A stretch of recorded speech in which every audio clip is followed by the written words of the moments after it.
Avokat, a mund të ketë një skenar të ngjashëm edhe me Shqipërinë?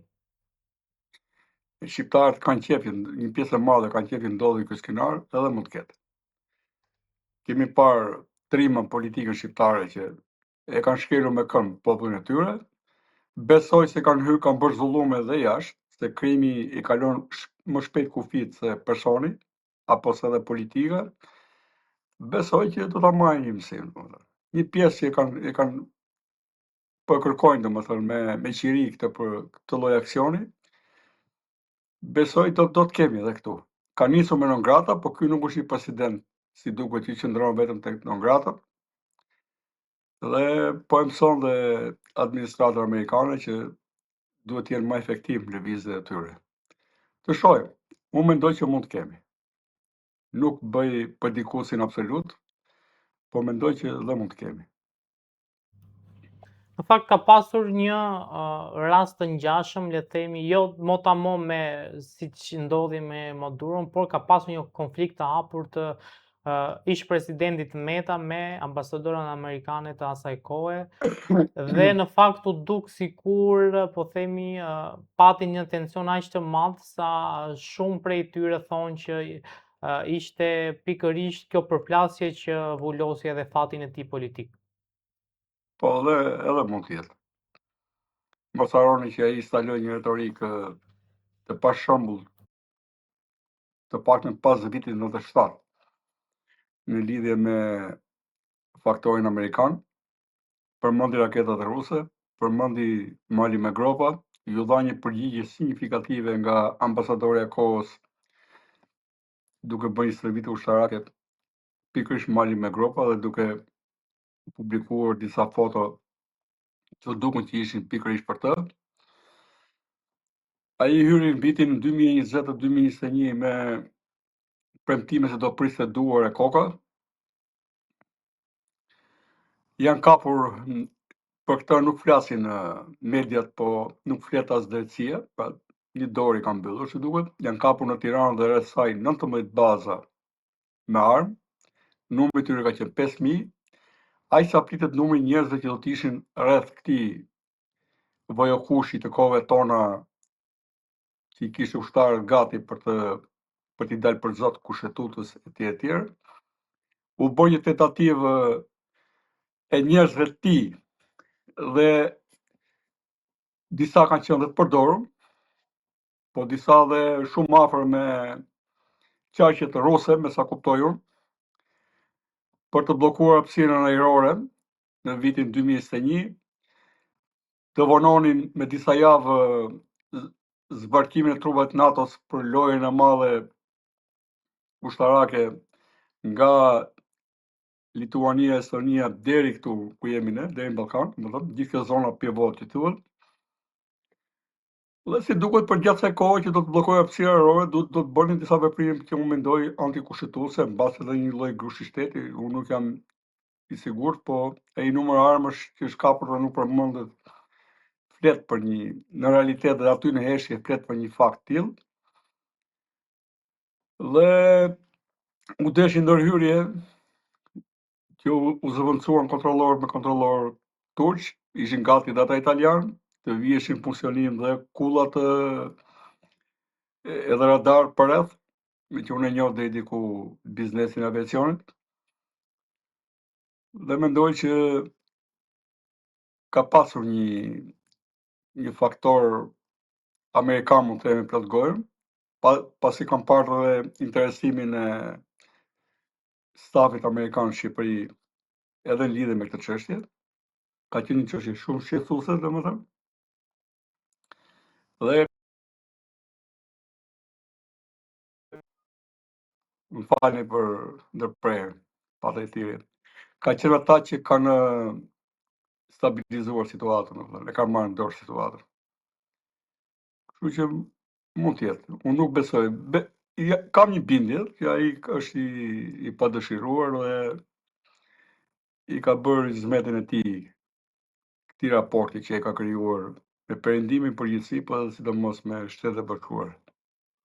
Avokat, ka pasur dhe një retorik mjaft të ashpër përpara se Donald Trump të zgjidhte presidenti i Shteteve të Bashkuara të Amerikës nga kryeministri Rama. Madje ai doli hapur përpara zgjedhjeve në SBA, duke theksuar që nëse Donald Trump do vinte si president i SBA-s, do ishte edhe një rrezik për marrëdhëniet Shqipëri-Shtetet Bashkuara të Amerikës. E madje e pasoi edhe më vonë me një tallje, le të themi, me presidentin e Francës dhe me kryeministrin e Bullgarisë, mos gaboj. Po, që tallet e ka zakon të mirë atë punë, se ka 13 vjet që tallet me ne. Dhe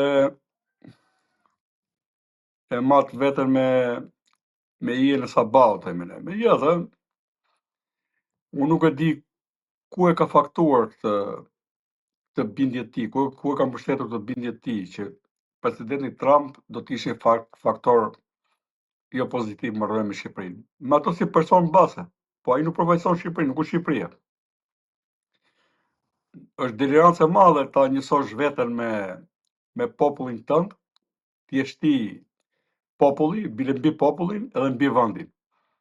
Me të dhe me njerëzit rreth tij, amerikan apo shqiptar apo komsive tjera, mund të ishte rrezik për arsye që i di ai, po jo për Shqipërinë. Dhe e pam që u shpreh edhe më pas që Amerika i tërhoqi ushtarët nga SPAK-u, po Amerika riktheu ushtarët, sherifët dhe generalet. Pra, duhet kuptuar mirë që dy herë zëvendës dimës sekretari amerikan i shtetit ka qenë këtu në Tiranë për të takuar vetëm me drejtuesit e strukturës të SPAK-ut. Ky është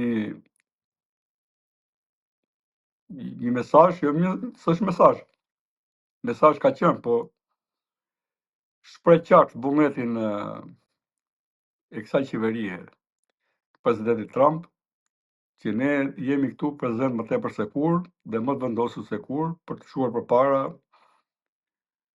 planet që kanë pasur në lidhje me këtë. Besoj se do të kemi lëvizje tjera më aktive. A do t'i ndodhi Ramës? Nuk e di.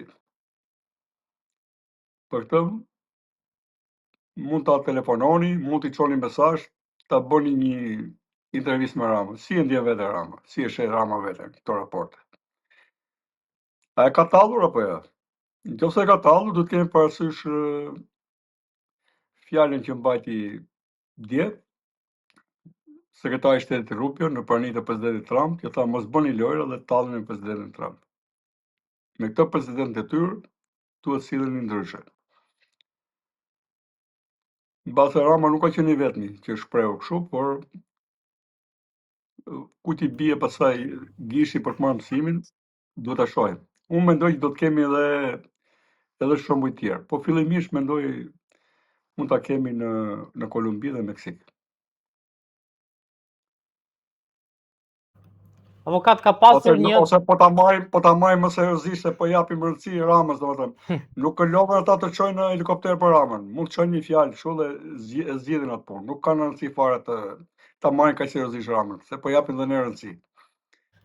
Avokat ka pasur as tullumbase nuk çojnë, jo helikopter. Të shpenzojnë helikopter për Ramën.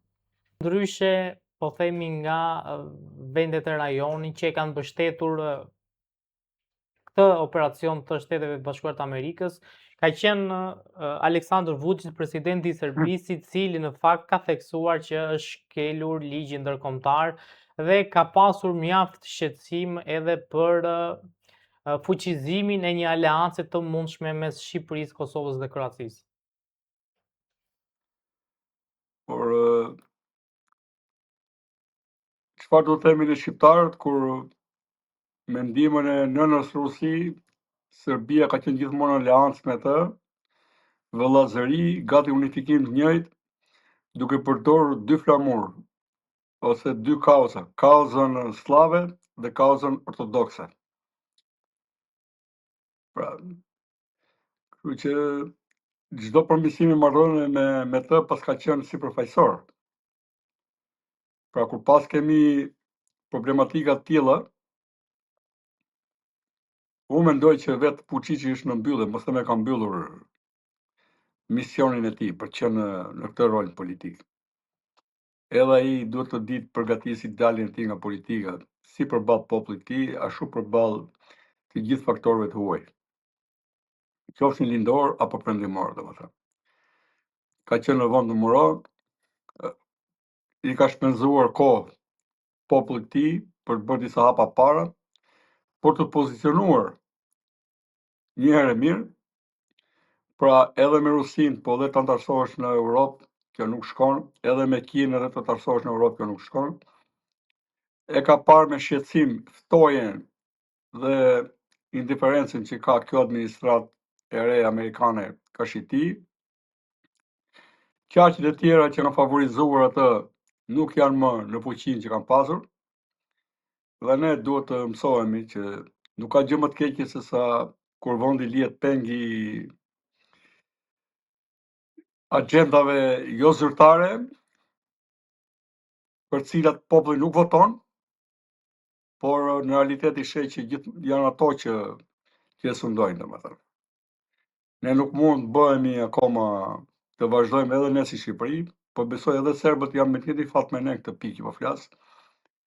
Kur agjenda jo zyrtare që marrin peng fatin e shqiptarëve, fatin edhe të serbëve, etj, për një grup njerëzish që mundohen të bëjnë politika globale. Pra, prandaj kjo administrata Trump është, besoj, më saktë, i vjen më përshtat atyre njerëzve që duan politikë të drejtë për drejtë të pastër.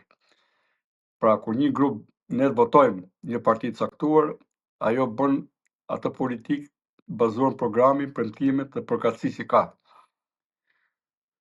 Po të votosh një grup njerëzish që mendojnë që janë socialist apo demokrat apo në parti tjetër, po në fakt ata nuk kanë fare agjendë shqiptare, po kanë një agjendë tjetër, kjo është shumë e rëndë.